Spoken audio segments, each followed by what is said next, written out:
I have received so many emails from many of you asking me about being a bioinformatician. Someone says I have an IT background. Someone says I have a zoology background. Someone says I have a medical laboratory background. Can I be a bioinformatician?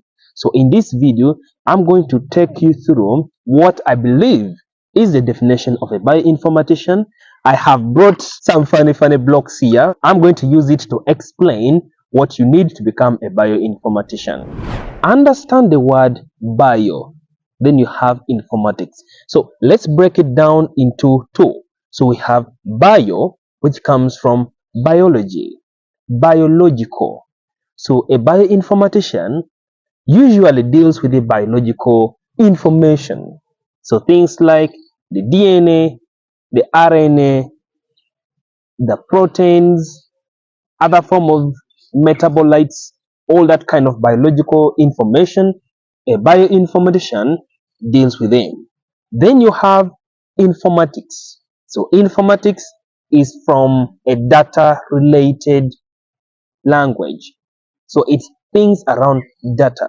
So biological data, bioinformatics, a person who deals with the biological data. That is the definition of a bioinformatician, in my opinion. Now, how do you become one? I have a master's degree in bioinformatics, and I am a prospective PhD student also in bioinformatics. This is what I think you need to become or to be called a bioinformatician. I'm going to use this book for my explanation, so bear with me. I have brought some funny blocks here that children use for playing around. So I'm going to use it to explain what you need to become a bioinformatician. At the foundation of being a bioinformatician, you need biology, biological knowledge. Meaning, if you are from a biological background, you already have a strong foundation of being a bioinformatician. A very strong foundation. You have biological knowledge, a very big foundation. So the question is, how about if you are from the IT side? If you are from statistics, if you are from any of this other background, you mean you can't be a bioinformatician? No, that's not what I'm saying. All I'm saying is that you will then need to acquaint yourself with the biological information. Things like cell biology, molecular biology, all these kind of biological concepts, you will need to learn about them. So usually people from non-biological field tend to struggle a little bit, but don't worry, because towards the end of the video, I will tell you how you can maneuver through if you are from a non-biological background. But biology is top number one. Then, from the word informatics, data set, you need to have statistical knowledge, preferably. So, if you have basic statistical knowledge, the different data types, whether are these on strings, are these on numerical data set, are these on complex numbers, just from that basics, first of all. Then you advance to other types of data set. These are generally numerical data in nature. These are generally genomic data in nature. These are generally protein data in nature. But those are usually you are now taught along while you are at school. But basic statistics are very important because there's some form of analysis. For example, there is an analysis method called genome-wide association studies. It's very common in bioinformatics analysis, things like Mendelian randomization.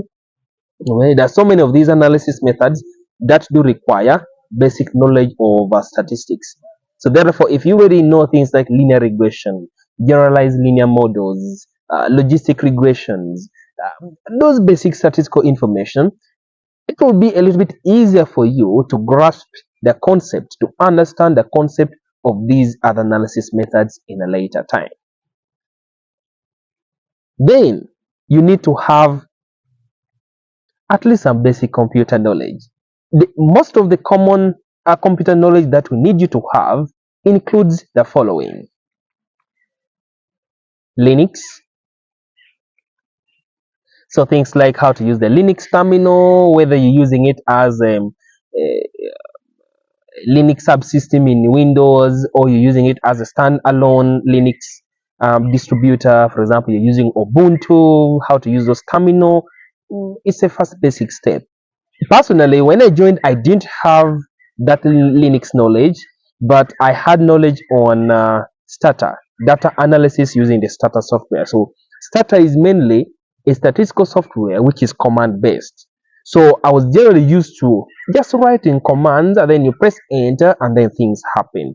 So having that basic kind of coding information can give you an upper hand. You tend to understand information much faster. Then on top of knowing about data type, you know basic information about how to use a terminal in here.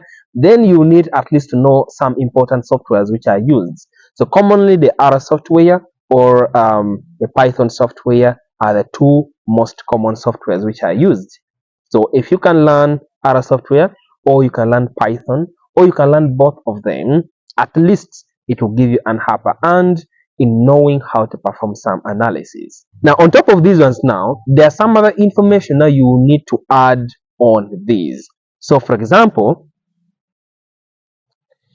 there are two lines, generally, there are two lines in bioinformatics.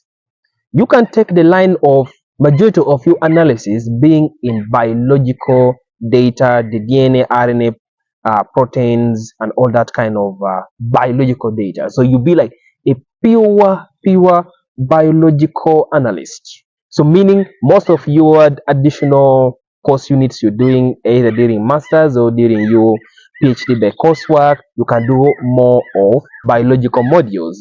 But as I told you earlier within the video, that if you're from a IT statistics background, non-biological background, there is a loophole. So you can take the line of software development and the bioinformatics.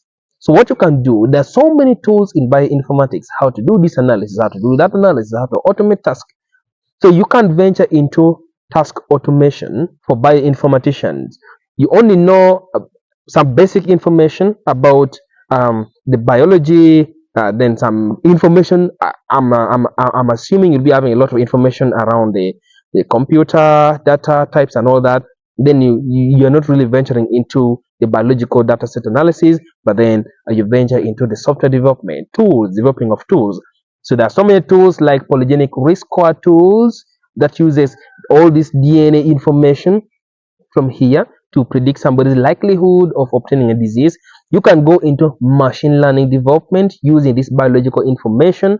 It has majority of the work is in the IT statistics line. In fact, my master's project is in machine learning, predicting internalizing mental disorders in children and adolescents with HIV, but using genetic information, using social demographic information and all this other information to design a model that can predict the likelihood of that participant or that individual developing a mental disorder. That is more in this data analytic side of it. So we call this sometimes big bio data, big biological data analyst. So you only analyze large scale data, you use softwares, you can do antimicrobial resistance prediction using genomics data set from different antimicrobials. So you can venture into those big data analytics or into the software or the tools development. But at the end of the day, both of you can potentially be called bioinformaticians. So let me know what you think. Do you have any question in regard to what I have explained? Put the question within the comment section, like the video and subscribe if you're new, by the way, and I will see you in the next video.